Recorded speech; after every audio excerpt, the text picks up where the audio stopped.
Hey, y'all think I'm not paying attention? I am really paying attention, but with this high-speed technology, I'm really trying to tag Cornell right now. You see that boss-like picture we got above our head There it is. in the billionaire's office. There it What is. does it feel like? And we did not break in. Key. Doors is open. Doors is open. So let's see. Some of you probably think I'm texting, but I'm not. Yeah, y'all need to jump on one of our Facebook pages. There you go. Jump on. Jump on, And then share. And then share. share, and keep sharing. And I'm still going to tag Kimberly. Even though she's not with us today, she has some things going on. But, hey, we are making it happen. Uh-oh. There we go. There you go. There. No, it didn't go. On mine, it didn't go.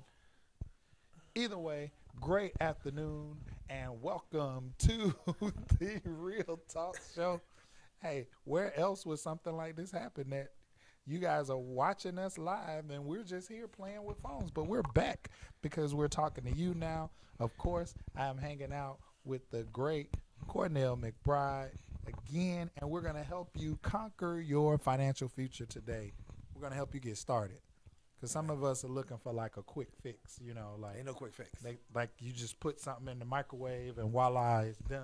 Yeah, This more like some crock pot stuff. You got to change some habits, absolutely. put some good habits in place, and change some bad habits. Absolutely. It took you a long time to go backwards. Yeah, You got to give it the same amount of time to make it up. I like 20 that. years I did it wrong. I Yeah. need to fix Arthur in 30 days. I 30 need to days. fix right now, right Yep. now. So what are we going to talk about today? What barriers are we going to break down today? Today we're going to talk about walking in your gift. I like We're going that. to talk about walking in your gift. I had a phenomenal service this morning at church at Turning Point, and I woke up this morning and listened to a message by Dr. Miles Monroe. Yes, Uh, awesome. Yeah, Miles Monroe, Steve Harvey, and Denzel are on this one clip, and he talked about walking in your gift. He said, when you wake up in the morning, if you're not excited about what you're going to do, then you're not walking in your gift. Wow. So when that alarm clock goes off and you're not excited about what you're going, where you're going to go, you're not walking in your gift. You hear that? So if you don't get up in the morning and say, woo, I'm going to this job that I love so much, you're not walking in your gift. That's your thought for the week, for the month, for Right. the year, For for 2019. That's your thought for Yeah. 2019. And I'm trying to pull us up live here. So here's what I want. We're going to talk about a few financial concepts today on the Real Talk. But what we want you all to do is we're going to be live on Facebook. We want you to type in any questions that you may have. Type in any questions that you may have. One of the things that we're going to talk about today that a lot of people have never been taught, no matter how old you are, is your financial foundation. Right. How do you buy life insurance? That's your What thought. I'm going for to talk about 2019. today is also is why it's important to leverage life insurance in our financial plan. Because, watching family after family after family end up on GoFundMe begging for $3,000 Yes. to bury a loved one. Right. It's disgraceful. But it's a bigger problem when people seeing that happen every day and they're not at least going online and trying to figure out some solutions for themselves on how can I avoid this, or go online and get a policy. Right. With people out here that are watching, that are losing people that are close to them, or are hearing about the loss of somebody else, and they're still rolling the dice every day. Yep. With their family's financial life on the hook, and it's Right. It's sad. But we're gonna ruffle some feathers. So I'm gonna tell y'all that now. I'm not gonna call anybody out by name, but you're gonna know when we talk about some things that we're talking about your situation. Right. And you already know. I just recently, within the last month had 2 relatives to pass away. One had a life insurance policy in place. Everything was fine. No big deal. The second one was it wasn't the GoFundMe, but it was reach out to all the family members. Let's drive up to the old neighborhood. Let's solicit all of the old friends and see. I mean, people were giving $10, $20, stuff like that to chip in. They eventually got the money needed to pay for the funeral, but it's like, wow, if that's not a wake-up call, or if that's not a reality check for everyone in that circle. You know, I'm talking about, and they were closely related, you know, like both of the deaths. So it was just like day and night, drastically different. You know what I'm And saying? both had the same options. Families had the same options. Absolutely. You know, that's one of the things I mentioned to one of my clients is if you're going to die, die with dignity. I like that. You're going to die. It's going to happen to all of us. Do it with dignity. Don't Right. put your family in a position where your friends like, man, but he had a Lexus. Yep. Man, a nice He car. had the Maserati. And He had can't, the Maserati. He driving a Maserati and has no life insurance to Yeah. pay for it. Yeah, because then people are going to question one or two things. They're going to question if the money is there, Right. or if the money is there and you all just playing on people, you're just playing for sympathy. Right. You know, but here's the thing. You can go on to, I had a friend of mine who's actually on our team who said a friend of his, you know, had a successful business, knew a lot of people, and said, man, hey, but he was diagnosed, he was in a car accident, coming to find out that he had cancer. Wow. Wasn't going to be able to work for a while, and he said, I'm going to set up the GoFundMe page for me. They asked me to, and I said, I'm just curious for how much, and he said, for $250,000. I said, well, Wow. I'm going to let you know right now, you're going to see real fast how many friends Yeah. they really got. Exactly. I was 6 months ago. Wow. It raised $3,000. $3,000, and they're trying to reach 250,000. Yeah, so they brought the 250 down to 50, Wow. but still only raised $3,000. And I tell people, look, you can't count on other people to take care of your family. Right. So he had no policy in place. I Nobody- take it. And he's a business owner, worked Wow. for himself. and was So making when money. he stops working, the business stops making money. Absolutely. Wow. Yep. Married, kids. So now, what do you do? Right. Because now the cash flow is gone. Right. Right. Wow. You stuck. Right. You stuck. And then that's that situation that we discussed before. Because if you ask the average guy, if you die today, would you want your wife to remarry? It wouldn't matter if you said 30 years down the road. The answer is always going to be, man, no, I don't want my wife to go remarry and somebody else raising my kids and somebody else taking care of my grandkids. Mm-hmm. But in essence, that's the situation you put her in. Absolutely. If you're a business owner and your income is based solely off of your efforts and you stop working, income stops coming in, and the spouse is just being a housewife, a homemaker, or whatever we call them now, residential engineers. You know, we have to be politically correct now. Right. So whatever you call them now, but she's not working or he's not working, that sole provider's income stops coming in, and they unfortunately pass away. You got a cash flow problem. Right, a major cash flow problem, because Absolutely. 9 times out of 10, in most cases, they don't even have a skill set because they've been a homemaker for so long. Yeah. Or they have to go try to get a job anywhere, you know, Absolutely. that's not going to replace the income that you had coming in.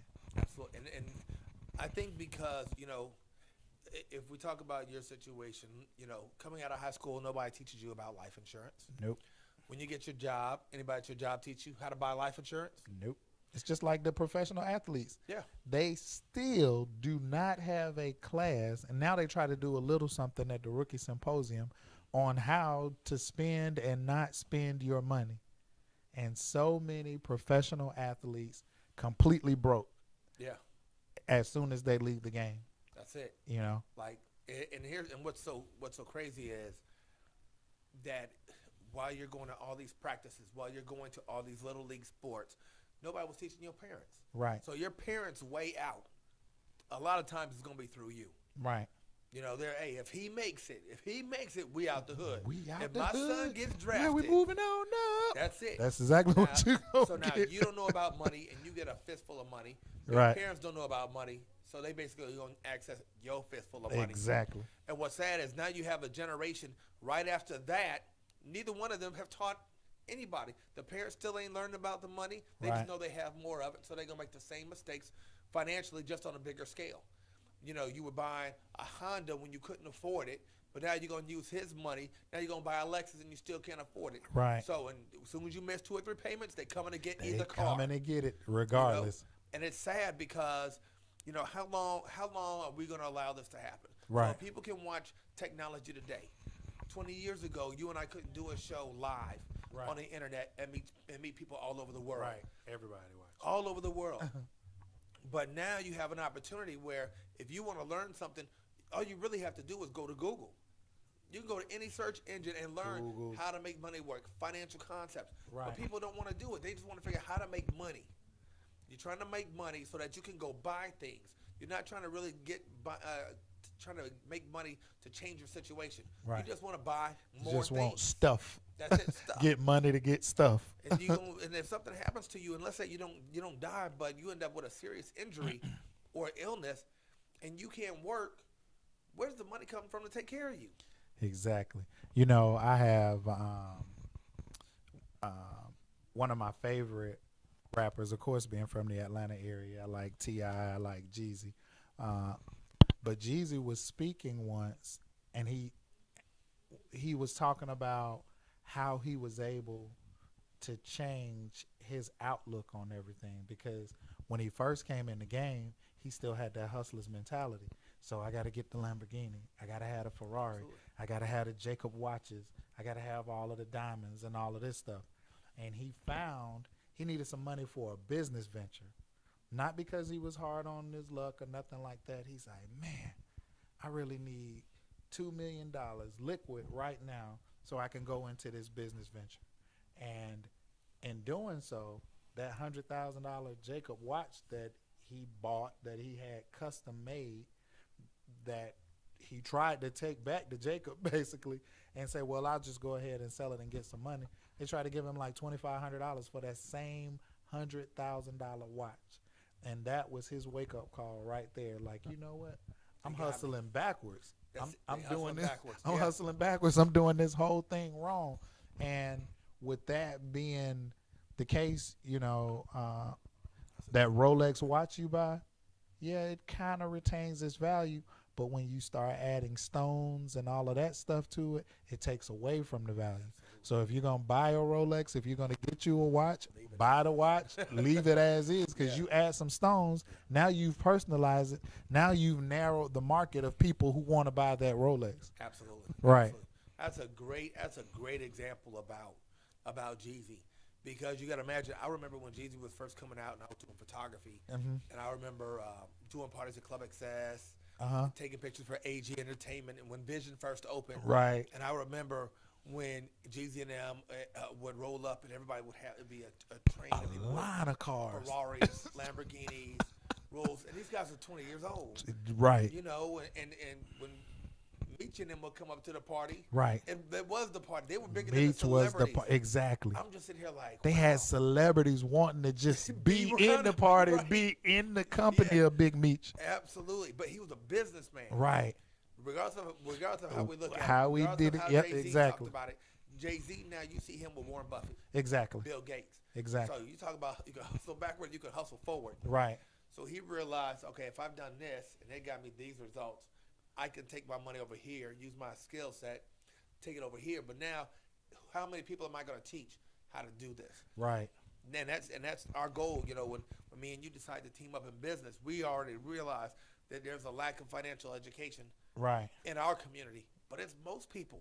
It's 80 to 90% of people in America will never be exposed to financial education. Right. They won't, because the banks thrive on you making money off of you based on interest rate. Exactly. They're not giving you any money free. So if Nothing. all their money comes from interest rates, it is in their best interest to get you the highest interest rate possible on anything, whether it's a 2% or 1% or it's 19 or 20 on car loans. Right. Their job is to get you to make money, and that money comes in on interest rates. And that's it. You just hit the nail on the head, because a lot of us fall into what I call the due date trap. The due date is you have a credit card, and we'll just say for easy math, it's $1,000 credit card. You run it up $900 and something. So that's already impacting your credit anyway. So when the credit companies look at it, if they're going to extend you more credit, they're saying you have a $1,000 limit. You're already at $989 on that card. So you've already overextended yourself, and you've already used whatever available credit that you have. So what do? It's $25 due on the 3rd of the month. We pay $25 on the third of the month instead of looking at it in a sense of, well, hey, let's use that card for gas. Let's pay it off. You have the cash to get gas. Put it on your card and pay it off every Friday or pay it off every Saturday or something like that. Now you show that you're responsible with your money, and they'll beat down your doors to try to get you. You're using your own credit to leverage Right. against them. But that's the whole thing. The banks want you to put your money in the bank so they can give you 0.5, 0.75, maybe 1%, 2% if you're lucky. Yeah. And they take that same money and go invest it. And we say 10% just to be modest, but most of the time they're making 20 to 25% off of your money. So it's nothing for them to throw you 1 or 2%. That's peanuts compared to what they just made off of your money. Yeah, and it's all in the marketing. Everybody is jumping on here with some great comments. They said, "Break it down for us. Break it down." So let's use this. So you help people restore and repair credit. Right. Now, what I find amusing is that people will spend 5, 10, 15, 20, 25 years ruining their credit. Right. And they call you and they say they need it fixed in 60 Right. days. I got to buy a house next month. Got to buy a house. Got to go get this car. Next month. And what's so crazy is they're trying to fix something that took them decades to destroy. Right. But then won't commit the same amount of time to repair it and restore it. Right. And lack the responsibility to even commit and say, that's what I should do. So, hey, Arthur, if you tell me I can get my credit to a 700 by doing these things right, and it's going to take me 24 months. Right. You should be like, I'm down for it. Right. I'm down for it. But see, people don't want to go through this learning curve. They don't. They want to go through the learning curve. And then because they know there's a learning curve, and because we're always looking for shortcuts, especially in our community, Right. we want a shortcut. We gotta have that's that microwave generation we talked about. No crock pots being used. And it sucks. It sucks because then you go out and you help somebody's credit get to where it's at. And in 12 to 18 months, they got some more credit cards, got the credit repaired. I was just about to say that. Nothing about their habits and behavior changed. I have several clients. I've been doing my credit restoration business for a little over 2 years now. So I have clients who I've worked with, and let's say on average, your credit kind of levels out in 4 to 6 months. So I have clients who started with me. They jumped on board. Hey, I'm going to support you. I'm going to support you. So we go through the credit repair process. I'll say 6 months in, they go from high 400s, low 500s. This particular person made it to like around 760, 790 range. So I'm like, great. Cool. You got it. You can get off the program, maintain it. All right, cool. I promise you not. Last year, probably a year to a year and a half after already cleaning up the credit, I've had 3 clients to come back and do it all over again. Now, I'm good because I get paid every time you come and do that. But the concept is to help you fix it so you keep it fixed, and then you can teach your immediate family how to get theirs fixed and build something from there. But I have 3 clients in 2 years who came to me twice to fix their credit after it was repaired, and they got the car, they got the house they wanted. And like you said, they got those credit cards, and they fall into that due date trap, and then they're back to the same thing all over again. And I want you all to do this. For those of you that are watching right now, I want you all to share this. I want you all to share that the way we reach a larger audience is by you all sharing. Because if I said, hey, for the next 20 people that watch this, we got tickets to the Beyonce concert, everybody would be sharing. Share. Sharing. You ain't even got money for the tickets. You got to pay rent next week. You're like, I can't even go. But you sharing it all day long. Right. We're talking about something, you all, that will change your family tree, your family financial tree for generations. And if you all, those that are watching right now, if you imagine how different your life would be if your parents taught you about money. Right. And talked to you as much about money as they did college when you were 18, 19 years old. Gotta go to college. 16 years Gotta old. go to college, get you a good job. Yep. Go to college and get you a good job. You know, it's so. Never work for yourself. That's it. But That's it. Go That's to college and get a good what they job. told us. Right. And you know what? Check this out, y'all. Guess what their parents told them? That's the same You know what your grandparents told your parents? The same thing. Hey, Yep. I just need you to, here's the 4 things they said. I need you to go to school, Yep. get good grades, so that you can get a good job, and just don't get pregnant. Yep. And That's if it. you were a dude, it was go to school, Yep. don't go to jail, get good grades, don't get nobody Don't pregnant. get her pregnant. Y'all, look at this. Look at this, you all. This is what's been happening for the last 6 generations in our black community. Right. All right, but check this out. But if you go into the white community, middle class, their parents are saying the same thing. Right. If you go into the Hispanic community, same thing. Asian community, same thing. Parents are saying the same thing. Now, are some people going to drip a little bit about financial peace, or trip a little bit about how you can change your money? Yeah, but 80% of Americans are living paycheck to paycheck. That's Right. not 80% of black Americans. Right. Not 80% of white Americans. It's 80% of 80% of Americans. Americans. 78.4% of people are living paycheck to paycheck. Right. Now, also understand this. This is not people that are making $30,000 a year. Right. This is 78% of Americans. There are people that make $100,000 a year, $200,000 a year, Exactly. that are still living paycheck to paycheck because they're making the same bad decisions when it comes to lifestyle and handling their money financially. Right. Absolutely. Absolutely. And that's kind of like the harsh truth, you know, the elephant in the room that no one wants to talk about. Like, if you make bad decisions, like I knew, and I tell all of my clients, my credit was bad because I made bad decisions. I wasn't that guy running around and saying somebody stole my credit. Right. Like, even if they stole my social security number, they were not getting anything with it. Why did we take this? Exactly. As a matter of fact, they're gonna say, look, if you see him or know him, tell him we're looking for him. So you ain't getting nothing with my credit. But and that was at the time. But for me to and I like to use my own personal stuff. So I have no problem with showing people when my credit was a 492 or when it was a 520, and then I'll make posts sometimes to show that, hey, I was here, then I was here, now I'm over here, just to show the progress, because we feel like, when I say we, our community, documentation, and you not just any documentation, you have to show them something with your name on it that says, They don't hey, believe it. Right. this is absolutely crazy, but that's the mentality. You have to be education first, and that's what I absolutely love about, you know, our business with HGI is education, education, education.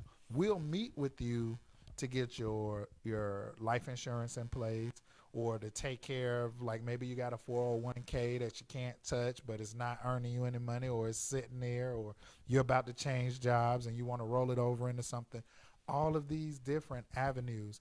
But before we do anything with you, we're going to educate you, and we're going to keep educating you. I know Cornell and I probably met over a 2-month period several times, and all it was about, hey, look, let's do a financial needs analysis. Let's see what you got coming in.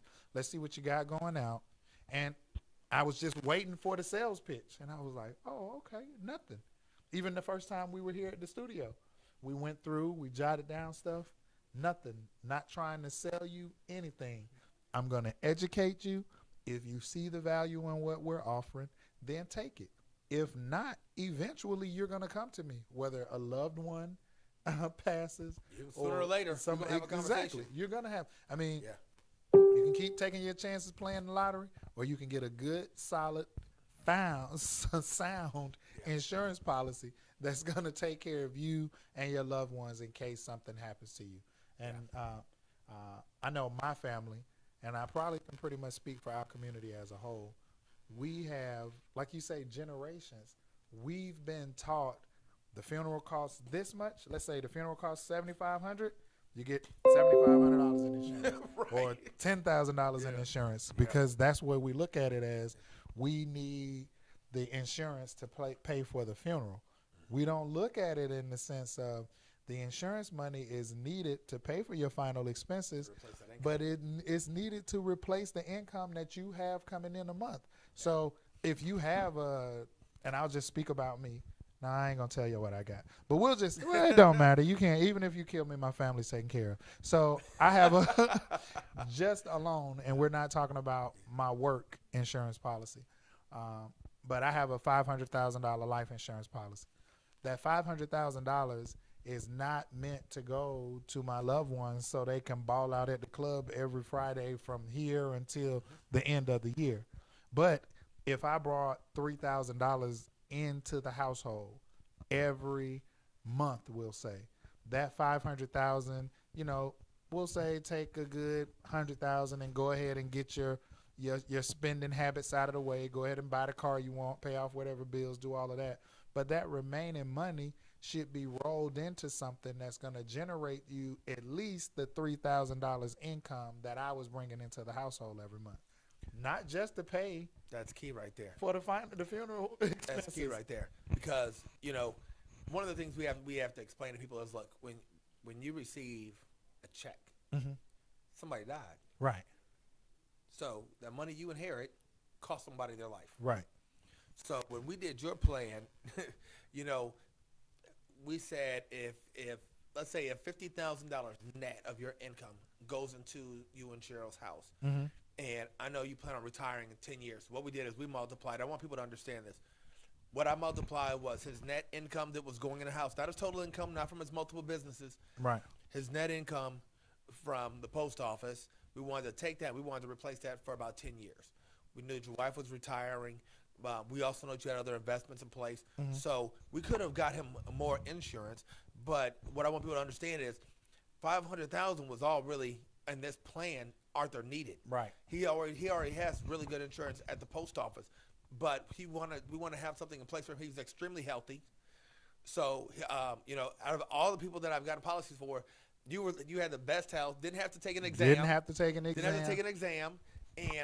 But still got a fully underwritten policy. Got a preferred rate, and what he's paying for the $500,000 is, maybe $20 a week. Right. For $500,000 in coverage. And what we want you all to understand is leverage. See, you're spending a couple $100 a month on car insurance because if something happens to the car, you don't want to have to spend $1,000, $5,000, $15,000, $20,000 to replace it. So you leverage it, and to you all that makes sense. It's I'll pay this $200, and you don't want to pay it. You complain about it every time you pay it. Right. You hate the fact that you haven't had an accident in 7 years, and you're still paying all this money to these different insurance companies. Right. But here's the facts. The fact is, if something happens to you in that car and you pass, the car insurance company and the bank, neither one is going to send anything to your family. Right. That's a wrap.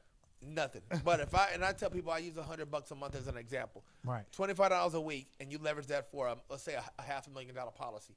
There is no place on earth, but you can put $100 in and leverage it in a policy that will pay your family if something were to happen to you. And now check this out, you guys. Any of you all that have a policy, and I want you all to chime in on this so that me and Arthur can help you all. Right. Any of you that have a life insurance policy that is over 5 years old, you do not have what's called living benefits. What is living benefits? Living benefits is a part of an insurance policy that just came out at the end of 2014. And it says, hey, Arthur, you got a policy for $500,000. Arthur doesn't die, but Arthur gets sick and he's not working. Right. His cash at work stops coming in. Arthur still has bills and stuff that got to be taken care of. Gonna keep coming. So what'll happen is Arthur can use the living benefits in his policy along with an accelerated death benefit rider. So listen to what happens. Arthur calls me and says, hey, Cornell, I need to access this policy.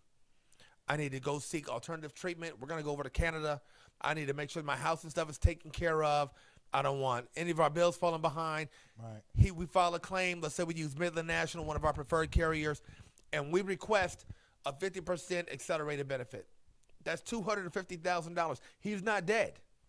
He's not dead. He's just dealing with an illness. And I'm using this as an example, you guys, with illnesses, heart attack, invasive cancer, stroke. Right. Because we're living longer, and chances are that before you die, you're going to get sick. Right. Insurance companies know that they can make money if they sell more of these policies, but people also knew that they needed these policies to take care of that gray area. Like, what if I'm not dead? I can't get paid, Right. but I need this money to sustain our lifestyle. Right. You guys, they're called living benefits.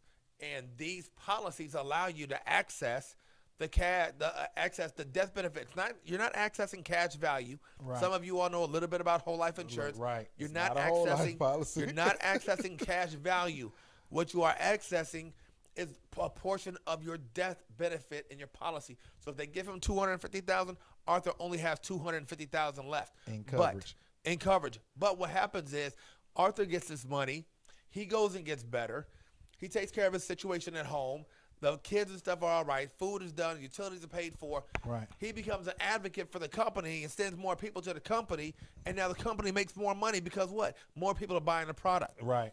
It's a product that is so valuable for everybody. Right. Because you guys will understand this. With technology, with medicine, we are living longer.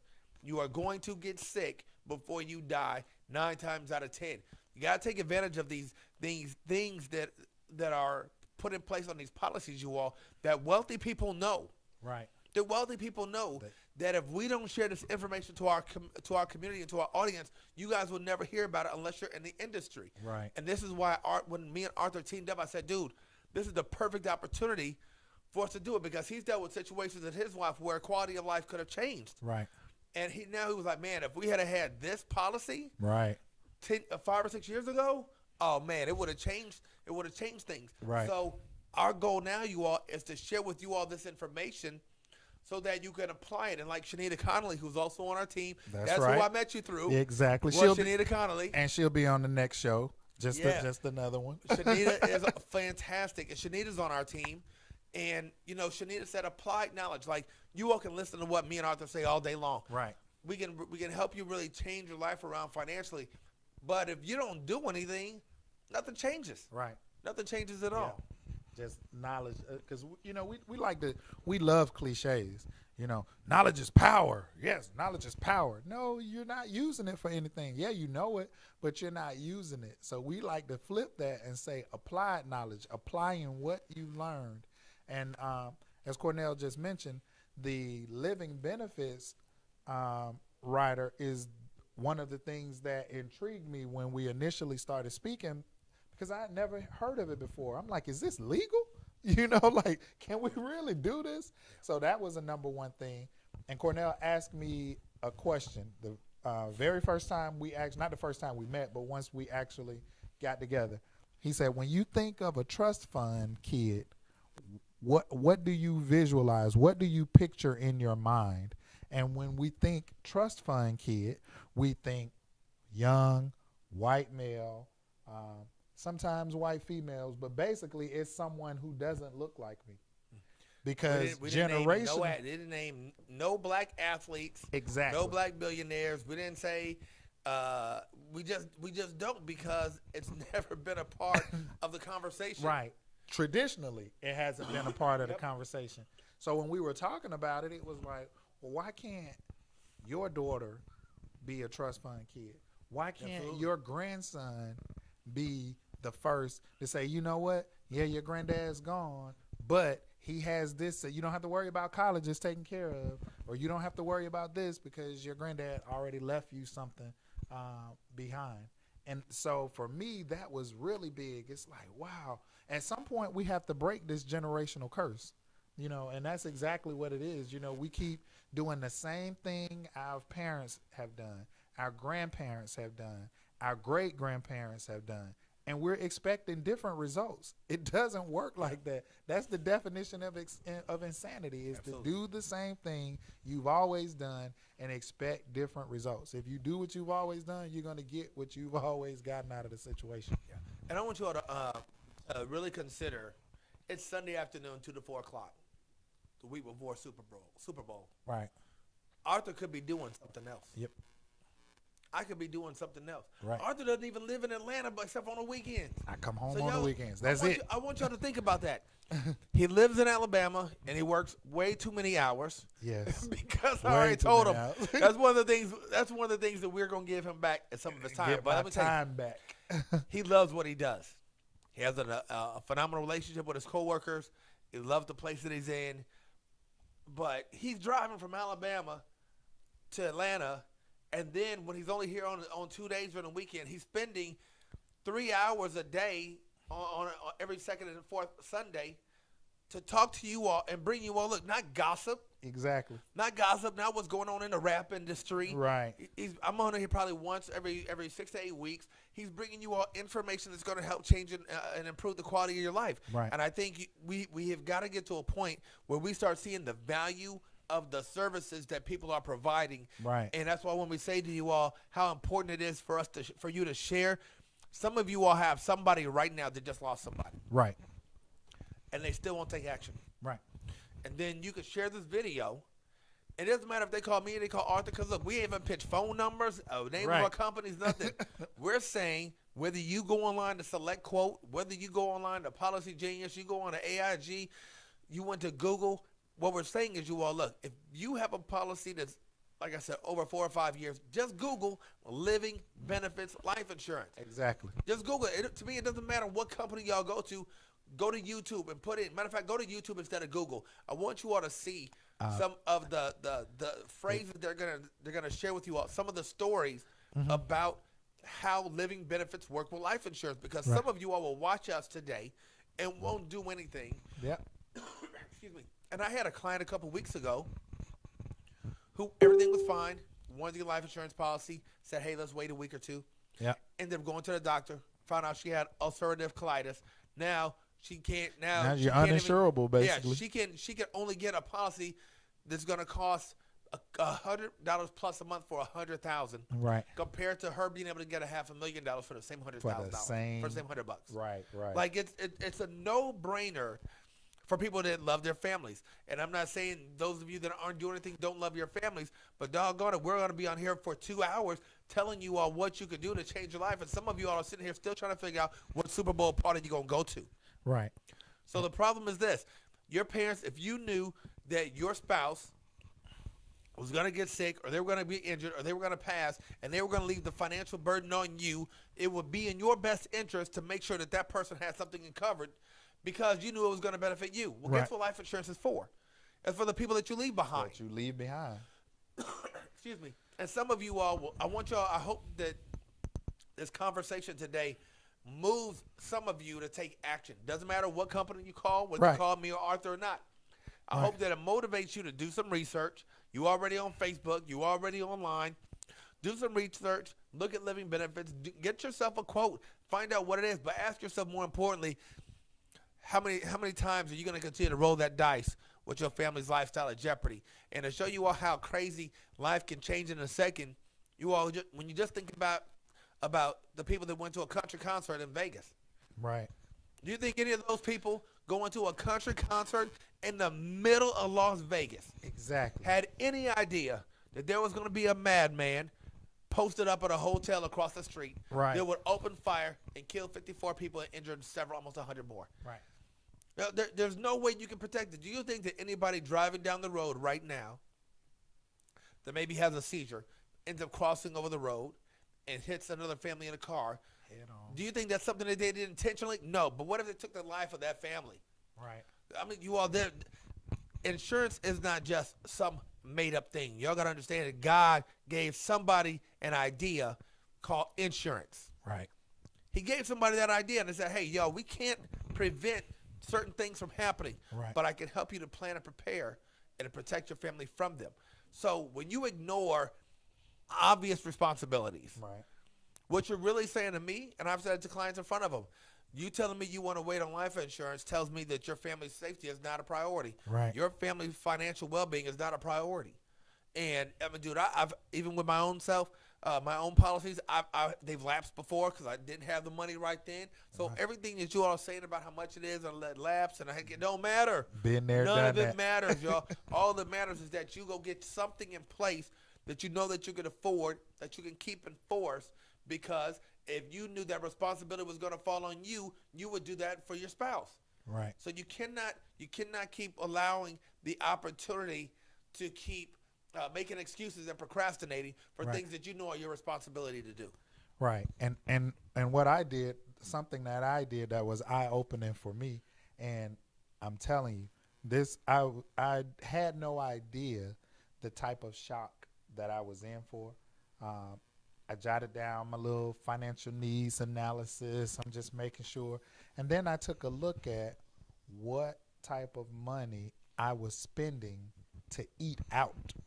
Not on a daily basis, because you're going to do it on a daily basis. And if you think, oh, I'm going to run to McDonald's, nowadays you're close to $10 if you get a combo meal and you try to add a dessert or something.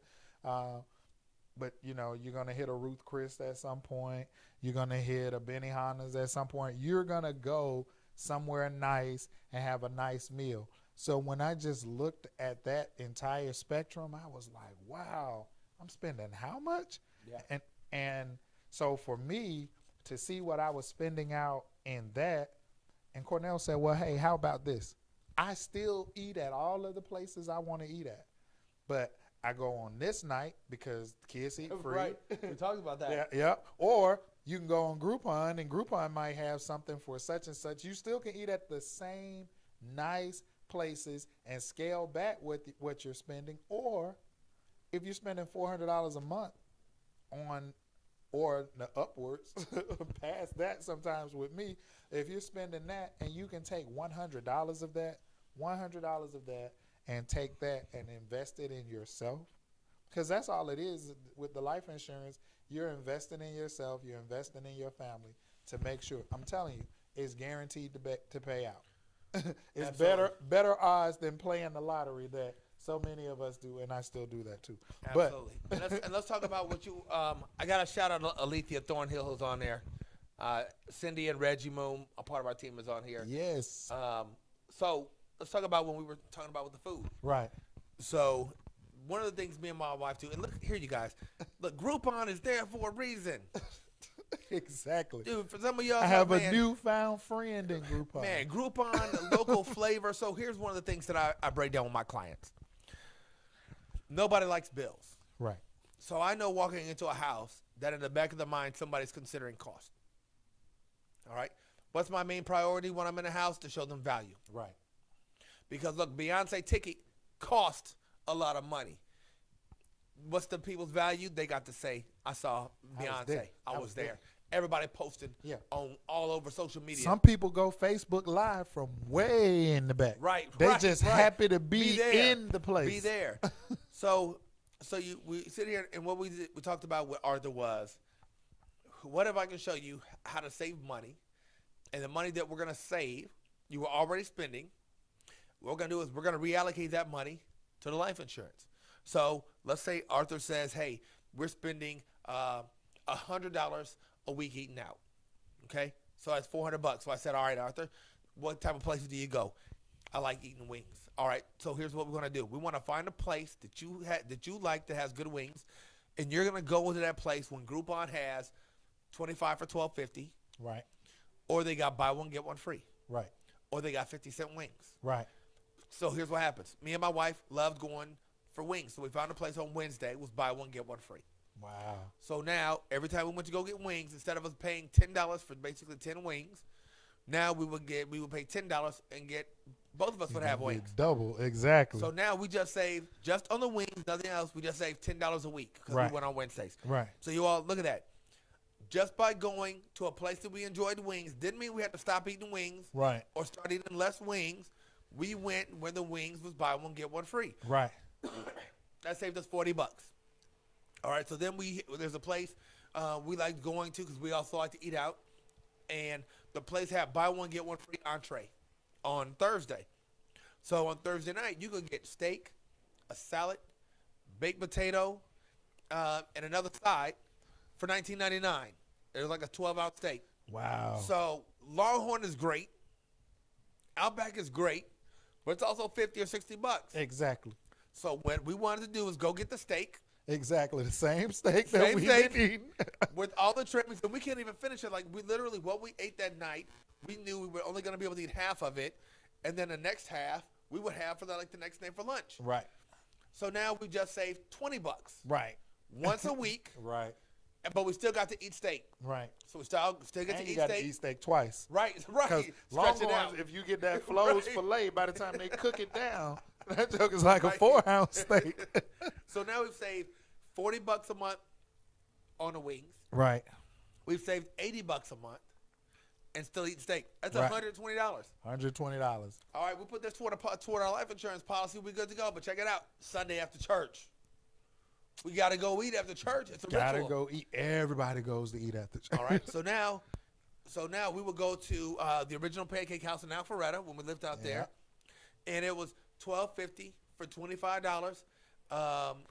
And now that $1,250 times 4, that's $50. So look, we saved $50, $80, and $40. So we just saved $170 a month. Now I want you all to understand this. That's $170 that we moved aside. That's almost $2,000 in a year that we put aside that now pays for the life insurance, and we just use money that we were already spending. And you're still eating what you've always eaten. You're eating not the starving. same amount of People think, oh, well, I got to change it. I got to go get some ramen noodles. I got to get cup of noodles. No, I'm still eating the exact same way I was eating before. The exact same thing. Right. I guarantee you, look, let's say that $170 paid for a $500,000 policy for myself. Y'all understand that all we did was move money. Mm-hmm. All we did was move money from where we were spending it, where we got no value, to something over here where if something happens, my wife gets a check for $500,000. I want y'all to understand that's financial education. Right. Now, it's up to you all to take advantage of opportunities and resources and stuff that are out there, especially on social media, you know, or with Groupon and Local Flavor, or just going to your restaurant and finding out when they have 99-cent tacos. Right. But you take those things and you move it over here, and then you get to see the real value in money. Like that was $2,000 that we saved from eating out. That now we put over here toward life insurance, where there's just so much more value. And I got to shout out my wife and my son are now. Of course, I start talking about food. Right. My wife jumps on. It's my son. He probably heard pancakes. And was like, Mommy, I think Daddy's talking about pancakes. So shout out to my amazing wife, Trish, and my beautiful son, Noah, who's not feeling that well today, but he's getting there. Just had a birthday. And yeah, just turned 3, yeah. You just had a birthday. Just turned 47. 47. I'm older than you, right? Yeah, I'm 46. We like this. We like. So y'all understand, you all, the information that we're sharing with you all, it's a Sunday afternoon. We could be doing a lot of different things. But what we're trying to do is we're trying to really motivate people to make a change. Right. That's what we're trying to do, you all. Look, we're trying to motivate people to make a change. We can't keep trying to keep up with the Joneses. That hadn't worked yet. Man, it ain't going to work. It wasn't designed to work. Yep. And let's see, you had George and Wheezy, and you had the Huxtables, and that's about it. Those are the only. So shout out. So funny story. So who's your favorite character on the Jeffersons? On the Jeffersons, favorite character, I'm going to have to go with George. Let me see. I got Mr. Bentley. I kind of like Florence because she likes Snap. I'm still going to ride with George. He had the hole in the natural. I'm going to roll. I'm going to roll with George. That walk. Or the little dance. That walk, right. And you all, you know, when you look at it, then you got Lionel. Yep. His son. You had the first Lionel, and then you had the second Lionel. The third Lionel. The Lionels was getting tied. Yeah, I was like, man, they don't even look alike. Yeah, nowhere even close. So we look at that, and that's how it was. And that show was set in the 70s. So now we're 50 years later. Right. We're 50 years later, you all. Now we have the opportunities to really, where people can really level up. Right. You know, you can really, like, it's not hard in this day and age, college degree or not. Right. To make $300,000 a year. Right. It's really not. And some of you all watching right now, and I'll give you all an example. In insurance industry, and when it comes to financial services, you know, I have people that say, you know, I don't want to sell life insurance. Okay, well, I understand, 'cause I don't want to go work 9 to 5. Exactly. But who got more freedom and who makes more money? I was about to say. So who got the flexibility? Yeah. You actually, just your mantra, you post positive stuff, you'll throw something out there, and sometimes you may take up a Saturday and make more in one Saturday with your week free to spend with your son, to go do whatever your wife wants to do in the evenings and all of that stuff that most people make working 40 to 60 hours a week. Absolutely. At a job that they hate. That alarm go off.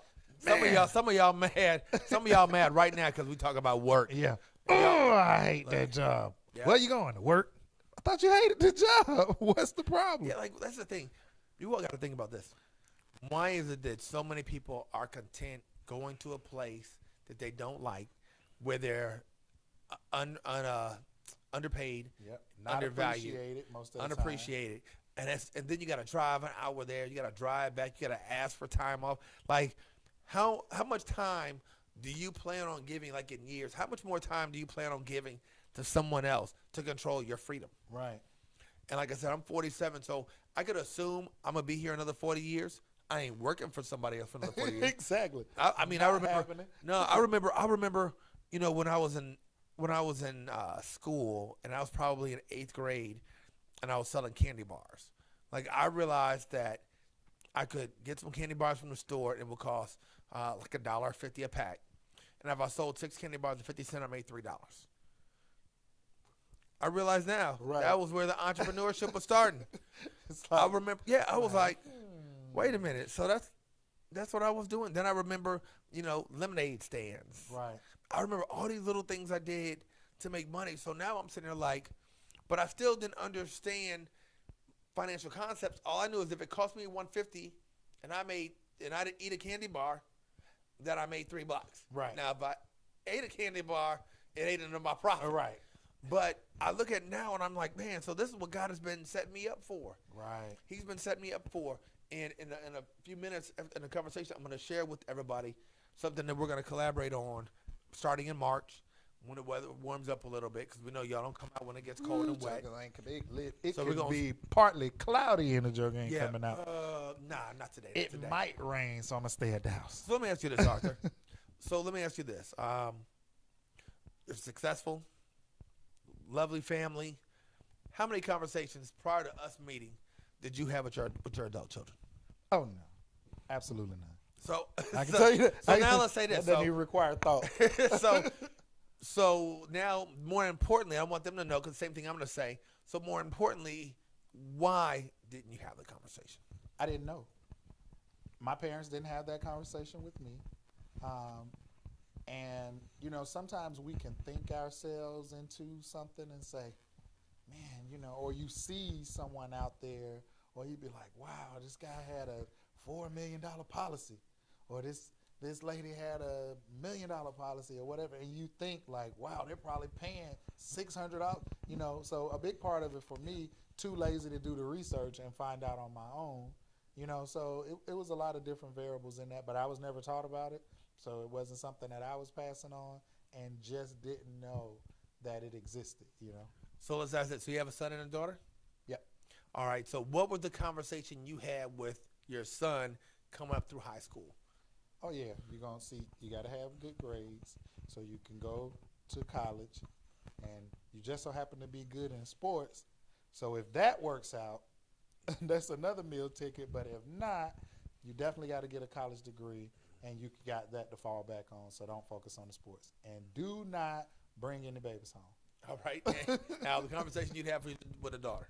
The same exact thing, except do not get pregnant. Right. So the reason I know that I didn't want to catch you off guard, but I wanted it to be spontaneous, because the Holy Spirit gave that to me.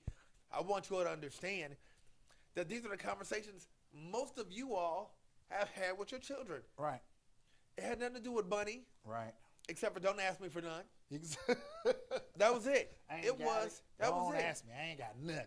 It was go to school, don't go to jail, get good grades, don't get nobody pregnant, and don't get pregnant. I want you all to really think about what we're saying here, you all, because we're talking about a conversation over generations and generations and generations and generations and Right. generations. Never start your own business. Become your own boss. And You even know. for those that have done it, it was so few. Right. If we've got, I know several of the people that we have online watching, but you know, my wife said I probably ate more than a few candy bars. You're probably right. But you know, and I don't want you all to think that we're not saying that our parents didn't love us. Right. They absolutely loved us. They wanted to give, I know, and especially, you hear this cliche in the entire, in our community and probably in most households. I want my kids to do better than me. You know, don't be like me, be better than me. You know, Right. we always say that. So we push them to be better. They wouldn't do that if they didn't love us. Right. But they didn't know. They weren't educated in that area. Yeah. But better is this. Just go to college, maybe finish, maybe make more money than I did. Exactly. So enjoy life more, travel more. Yeah, but most Not of them ain't go to work traveling. when it's dark, get off When it's dark. get home and go to sleep. You know, and do it all over again, you know. Yeah, we're going to talk about some money on here. It's only 3:30. We got 30 more minutes? Yep, we got All right, 30 more minutes. So, number one problem in America, debt. Debt. All right, number one problem in America, debt. Doesn't matter if it's student loan debt, credit card debt. Average household in America has $160,000 in debt, and that's including a mortgage. Average household has over $16,000 in credit card debt. I want you all to understand that $16,000 in credit card debt is sitting at about 19 to 24% interest. All right?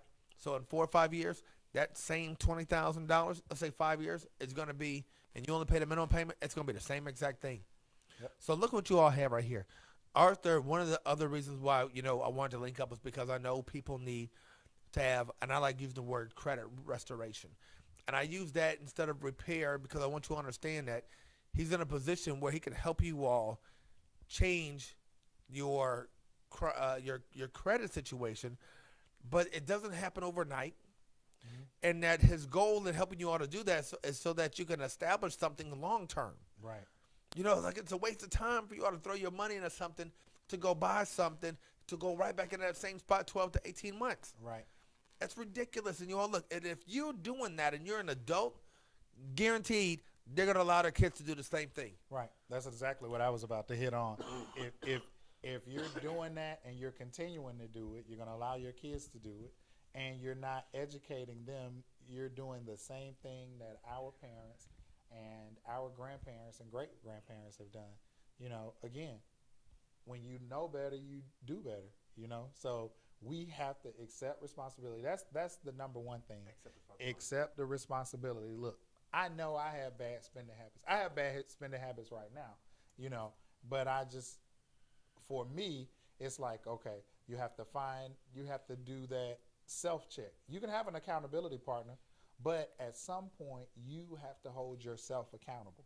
And that was the larger piece for me that took me longer to grasp. And I still fail sometimes at it, but I don't just wallow in it. I don't just, oh, man, I can't believe I did this. It's like if you fall off a bike when you're learning to ride it, if nobody's looking, you get up, you brush yourself off, and you hop back on the bike again, Absolutely. It's that same thought process, that same premise.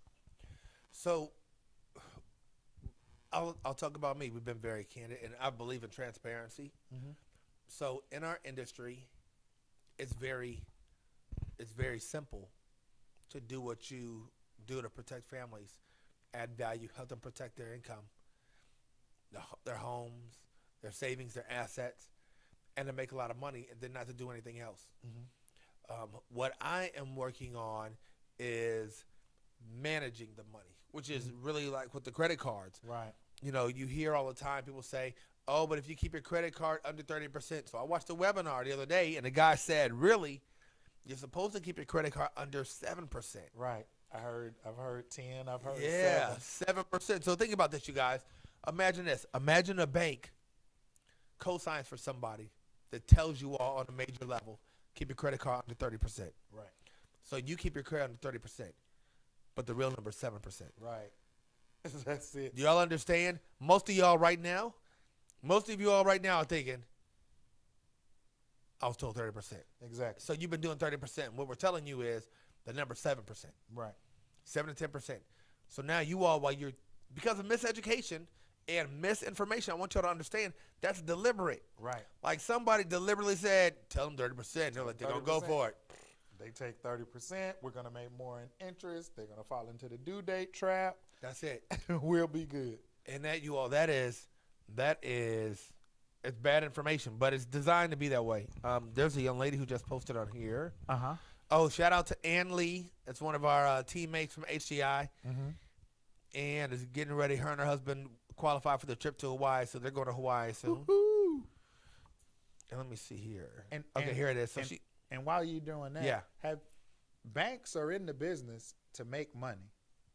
They're not in the business to just give you loans and give you credit cards and you not pay it back.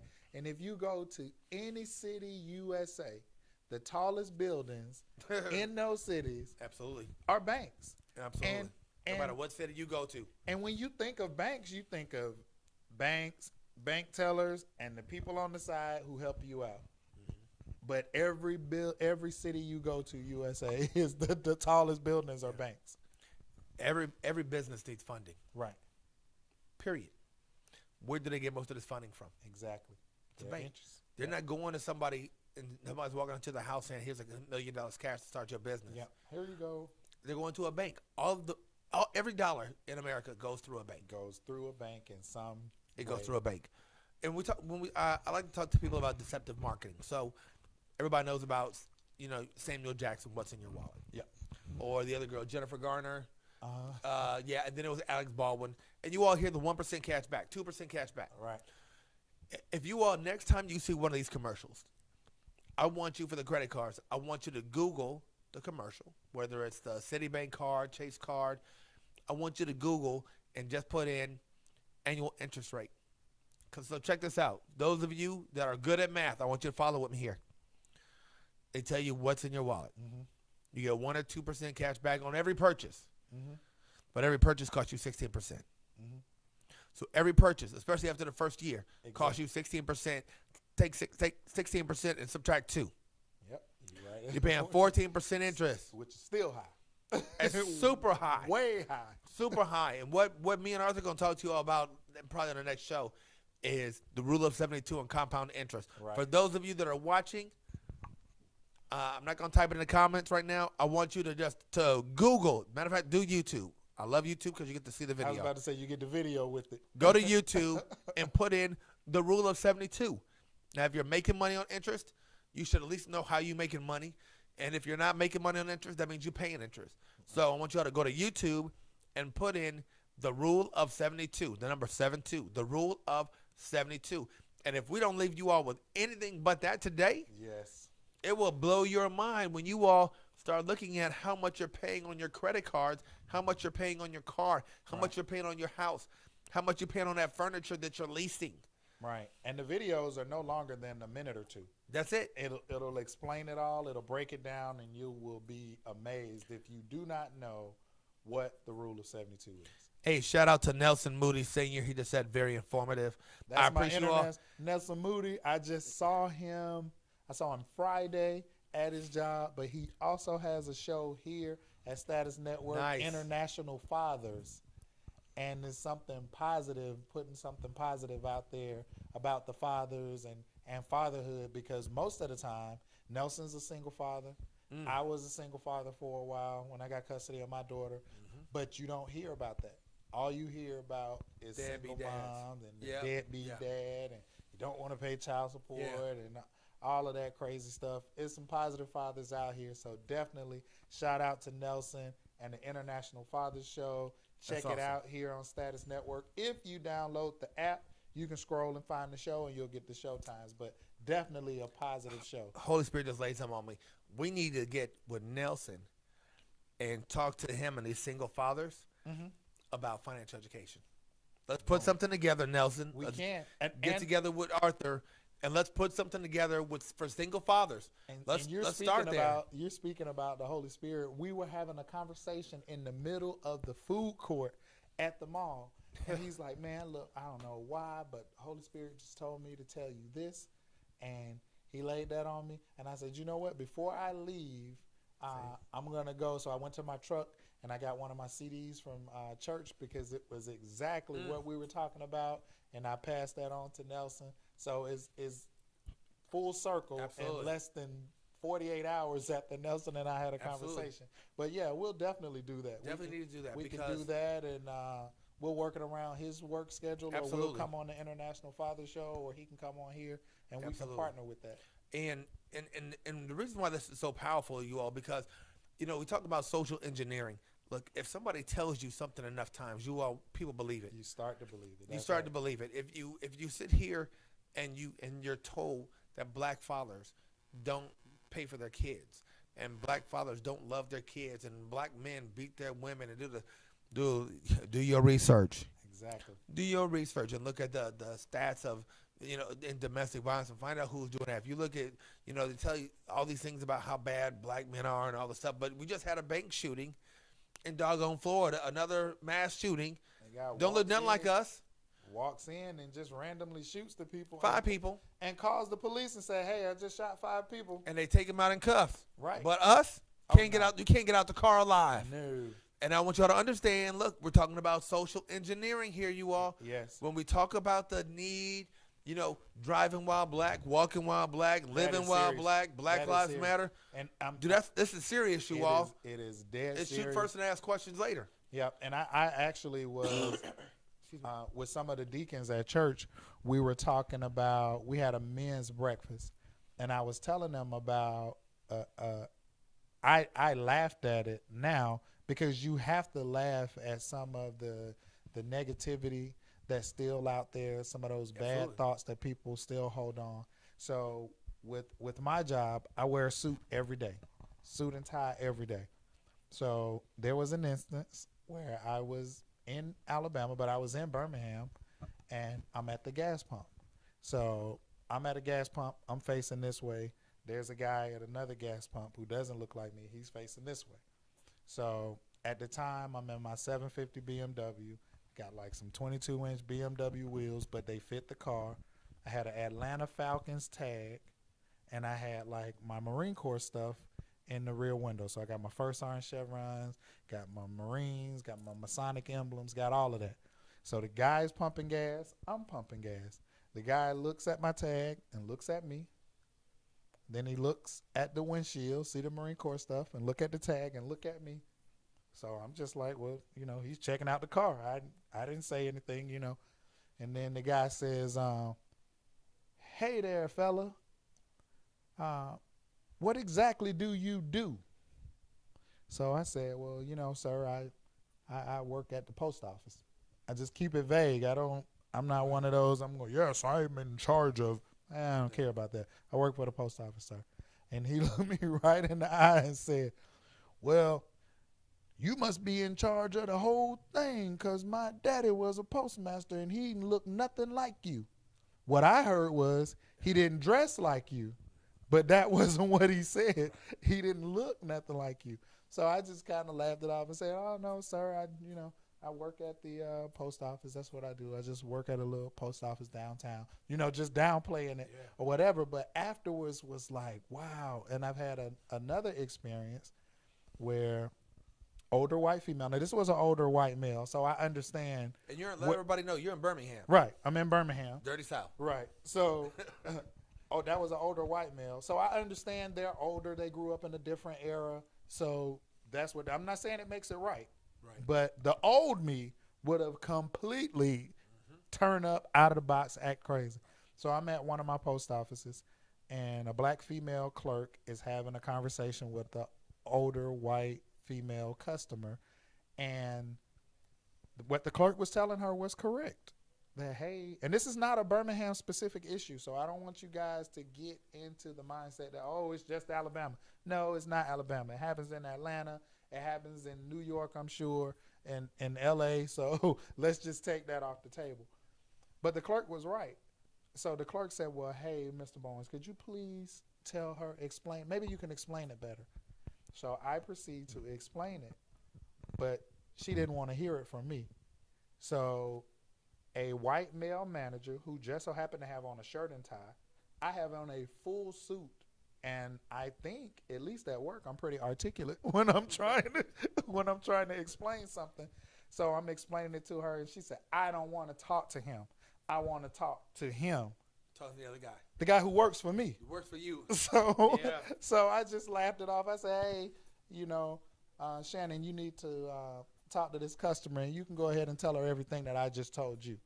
And she's like, you don't have to listen to him, and it's a lobby full of people. So she leaves. The other customers clap and applaud because they're glad she's gone.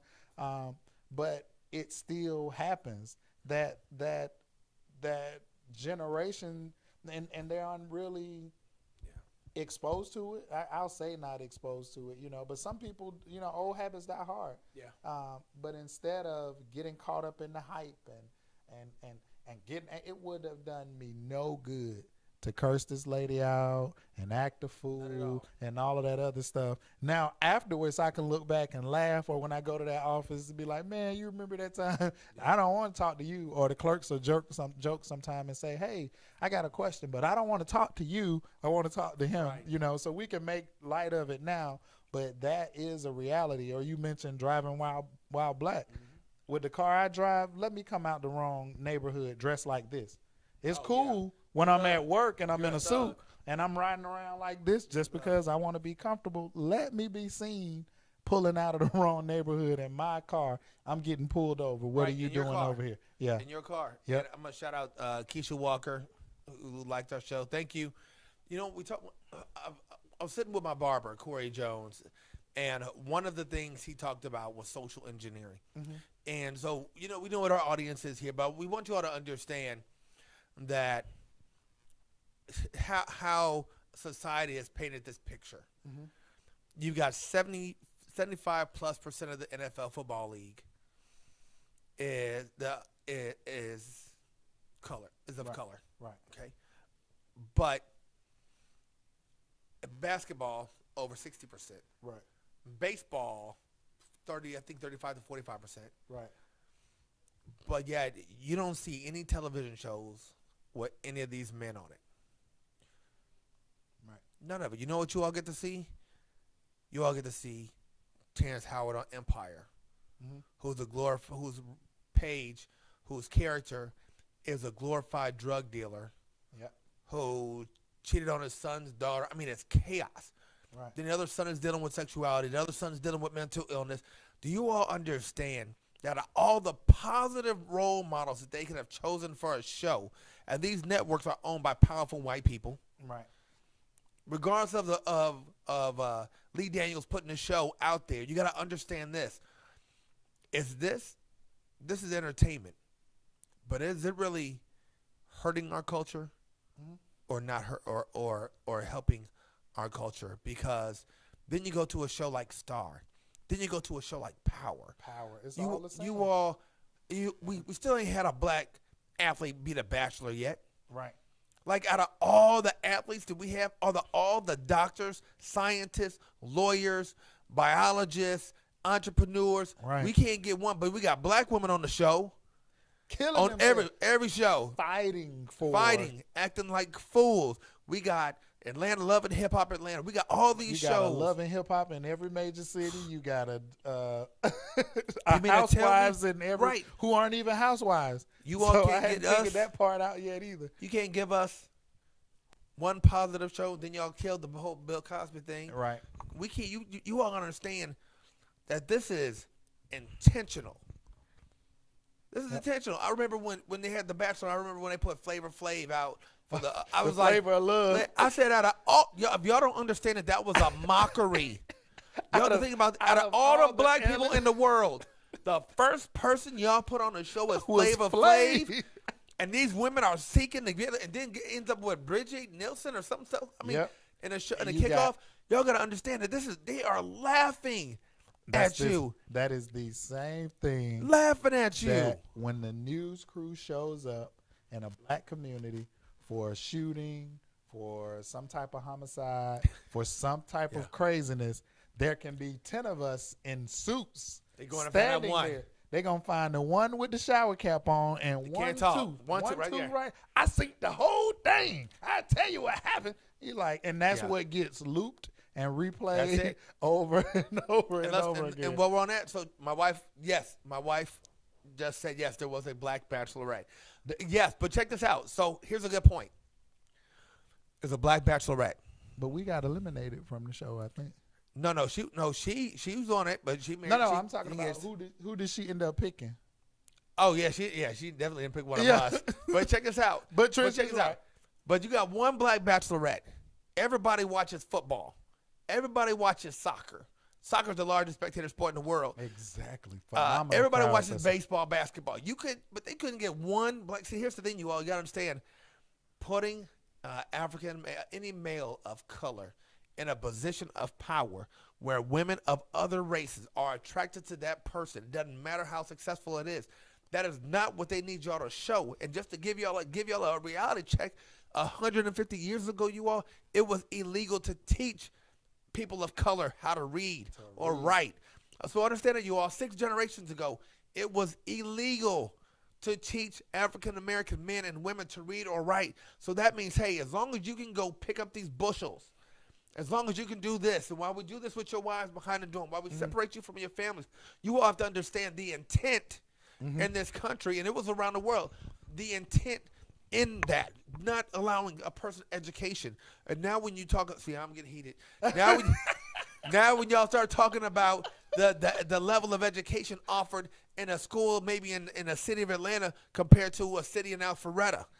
Now, when we talk about the difference in education, when you have people that are teaching in these classes with these minorities, and they're helping them cheat on tests. Understand, by helping them cheat on tests, they are failing them kids. They're failing those children by not allowing them the opportunity to be properly educated moving forward. There's a reason why, you all, when you look at the NBA draft this year, when you look at the NBA draft, look at how many kids of color are being drafted at 18 and 19 years old, and now look at how many that are not colored. Look at how many white kids are you going to see drafted in the NBA at 18 and 19 years old. You might see 1 or 2 because those parents have already told the scouts, hey, my kid is going to go to college first. To school first. Exactly. Right, but this is what they do. They come in as a scout and a recruiter. They go into these families' home, these black families' home, and they tell them, hey, some money. Here's some money. So this is your ticket out. What if he blows his knee out? If he doesn't go now, it don't matter if he can't read, don't matter if he can't write. Can he shoot? Yep. That's all we Can want. he come off a screen? You gotta have that jump shot or dunking on somebody. Right. And here's what happens, you all. This kid gets money, still not educated about money. When he gets into the league, the first thing they do is put somebody that's not of his color, not from his background, in charge of his finances. Look at MC Hammer, and look at take TLC. Money off the top. Yeah, they're robbing these guys. They're putting people, and this is deliberate, you all. This is intentional. Yep, they are intentionally setting you all back. You've bypassed the collegiate education system altogether. 10 years later, you're done with the league. You probably don't have the money that you used to have, and now you don't even have a college degree. So and you guys already know there are several of us with college degrees not even working in our field or not even working for that matter. Yeah, you have a college degree? Yes. What's your degree in? I have a financial management and accounting degree, and I have a project management professional degree. How much would you say you paid in student loans on those degrees? Oh, my goodness. Oh, definitely in the tens of thousands. So maybe I'm going to school now with a business management degree. All right. So he's going to be degreed up. I'm going to be degreed up and and still work at the post office. So think about this. So you have all those degrees. Are you making any money with those degrees right now? No. Okay. So. And a degree for me at the post office doesn't increase my salary by no means. It has no bearing on anything. So, that's something else in that same video. I'm going to send it to you that Dr. Miles Monroe was talking about. Him and Steve Harvey had said, this is something that we've been told that you have to do. And when you tell somebody, we'll go back to 150, 200 years ago, you got somebody saying the only way you can make it is to get to college. Only way you can make it is to get to college. Right. Only way you can make it is to get to college. So now we're looking at 2019. We had a black president and all, even though we know 40% of people that go to college don't graduate, and we know that 70% of people with college degrees don't get to use those degrees, but the message is still the same. You got to go to college. You got to go to college. You got to go to college. Here's my take on that. When my son turns 18, if he goes to college, it's because he's desired to go to college, but he won't have student loan debt. Right.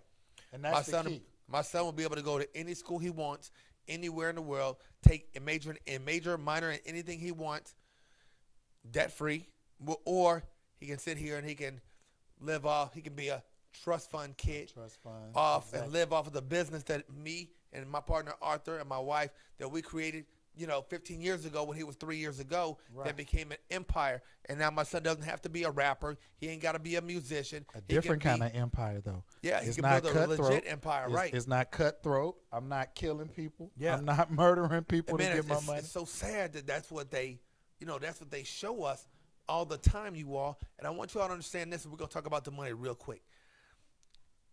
If you all continue to entertain yourselves by watching shows, and I just caught up on him, and the reason I'm talking about this now is I watched this show with my wife, and I said I hadn't seen Empire for a while. So I watched a couple of episodes, and I really watched it because I knew I was going to be on the show today. And I wanted to understand when people say this is entertainment. I'm like, y'all, this is nothing. This is not entertaining. Entertainment is watching the sport. Right. Watching a football game, a basketball game, that's entertainment. Entertainment is playing with my kid, taking them bowling. Entertainment is not sitting on the bed watching television with these negative images of our culture. Right. And on every show provided by the same people, it's the same thing. Right. And you mentioned negative images, and that's exactly why the last thing I used to watch at night was the news, and the first thing I would watch when I woke up in the morning was the news. Yeah. But I decided that I don't want those negative thoughts swirling around in my subconscious while I'm asleep. And that's not the first thing I want to start my day off with, So I'm going to share with you guys. So for those of you that can see it, I want y'all to see this right here. All right? Conquer your financial future. Conquer your financial future. It's a workbook. The Wealth Flow Formula. Now, look, I'm going to read what it says. We're going to talk about the wealth formula, but it says basic principles for building a secure financial future. All right? Along with this book, we have a workbook. Okay? It's the financial education workbook. So myself, Arthur, Virginia Jackson's on our team. Also, Alethea DeJohn is on our team. Starting in March. We got to get her on the show. Yeah. Stories. Let's figure out when we're going to do that soon. Exactly. The next one, we need to have her in here. Exactly. We're going to be doing these free workshops, you guys. The workshops, the only thing you're going to have to pay for is your workbooks. We're going to have lunch. You're going to have to spend 3 to 4 hours with us. But when you all leave here, we're talking about a consumer empowerment revolution. Right. We're living in a day and age, you all, where the consumer really can no longer have excuses about why you're failing financially. We're giving you the tools. We're educating you all financially. But check this out. We want to talk to you all about being a part of the business. We want to talk to you about the opportunity to increase your cash flow. Right. Not just protecting your families and adding the value through insurance and investments, but we really want to share with you all the opportunity to partner up with us and to share the opportunity to educate other families in your community, in your church, in your neighborhood, with your coworkers. And get paid for it. It's like if I see a good movie and I say, hey, Cornell, go check out Black Panther. Cornell goes on my recommendation. I didn't get paid one dime from the franchise. Nothing. But if I say, hey, Cornell, I just learned about with my policies. Are you aware that I have living benefits? Hey, what's that? I talk about that, refer them to that, sign them up with that. Now I just got paid for telling somebody else about something being good.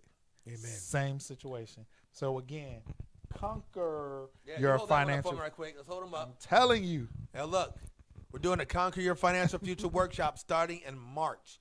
We're going to be doing it in Buckhead, with the Alpharetta area. We're going to be doing it in Gwinnett, in Lilburn. We're also going to be doing it in Stockbridge. So watch out. We're going to keep you all posted. Area. Keep you all posted. If you're interested, I want you all to just put in the comment section, interested, and we'll make sure we get you more information. Absolutely. And with that, we're out of time. But, hey, Real Talk Show, it's always great hanging out with Cornell. It, thank you, sir. We've talked about everything from insurance to real life stuff to social engineering. Hey, where else are you going to get all of this information in this time frame? So, hey. It's time for change, y'all. There you go. And we'll see you guys on the next show.